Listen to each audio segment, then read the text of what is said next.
Tonight, FMPF records $115 million profit for 2012. Real estate company says home prices may drop for the short term. And Vanua Nawaka prepares to farewell its High Chief.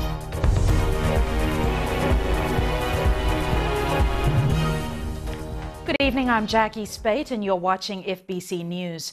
Leaders at the Pacific ACP meeting in Port Moresby, Papua New Guinea have agreed to reinstate Fiji into the Pacific ACP group. Our reporter Apisolome Doka is in Port Moresby and files this report. All 14 members of the Pacific ACP leaders has welcomed Fiji back to be part of all levels of the PACP. This was confirmed by Prime Minister Commodore Vorengem Bainimarama straight after the endorsement. In a press conference, Permanent Secretary for Public Enterprise Sahin Ali says this was a historical occasion for Fiji. Ali says it has also been endorsed whoever chairs the Forum Leaders meeting will chair the PACP, which goes to Cook Island Prime Minister Honorable Henry Puna. PNG has offered to be the secretariat of the PACP meetings. Fiji has been raising its concerns since the Forum decision in 2009, which Fiji claims was wrongly applied to PACP meetings and activities. Ali says this will now allow the entire Pacific ACP region to progress as a single region. Fiji has now achieved its goal. Here in Papua New Guinea, we are now back at all levels of the PACP meetings and activities. For FBC News in Port Moresby, I'm Apisolome Doka.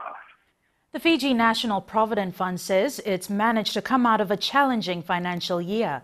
The fund recorded a net surplus of $115 million, even though it paid more in lump sum pension withdrawals. Ritika Pratap reports. The restructure of the pension scheme dominated the FNPF's activities this year. Up to June last year, total liabilities for the 11,000 pensioners amounted to $565 million, while just over $300 million was set aside for payments. The pension reform was a success. 70% opted to rejoin as pensioners, indicating their confidence in FNPF. In line with the industry best practices, the fund has separated the pensions business from the contributions business. Of the 10,000 or so validated pensioners, around 7,000 opted to reinvest their retirement funds under revamped pension scheme. Total member balance grew by $200 million to $3.2 billion this year.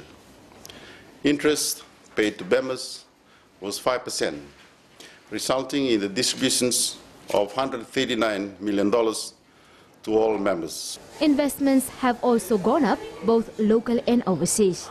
Other highlights include an increase in the fund's offshore investments to $212 million from $114 million as we continue to diversify the investment portfolio. 5,000 new members signed up along with more than 300 new employers.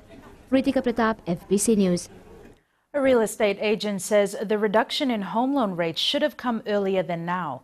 With the battle for home loan rates in full swing between some major banks, Jokan Realtors says it's the best time for home buyers to take advantage of it. Reginald Jokan says the competition between banks is well received by a number of his clients rushing in to take advantage of the low home loan rates. New bank coming in and reducing the rate, I think it has sent a message around to the other banks. According to Jokan, his transactions with clients and the banks have seen a noticeable change in the way some of the banks have conducted their business. They had to give 2 properties as security, but things are changing, and these same banks are now saying, no, we'll give away, we'll just take mortgage of the 1 property that is loaned for, and we'll release the others. I mean, why wasn't that happening before? Why is it happening now? A Suva realtor says he expects the price of properties is likely to drop as the home loan rates have been reduced. You could hardly hear of a $500,000 property. It doesn't matter where it was. A basic house costs about $354,000, $500,000. Now, there's not many people that can afford it. But Jokan says this may not last very long. We don't know how long this honeymoon period will be with the banks. So let's make the best use out of it. Nikolonga, FBC News.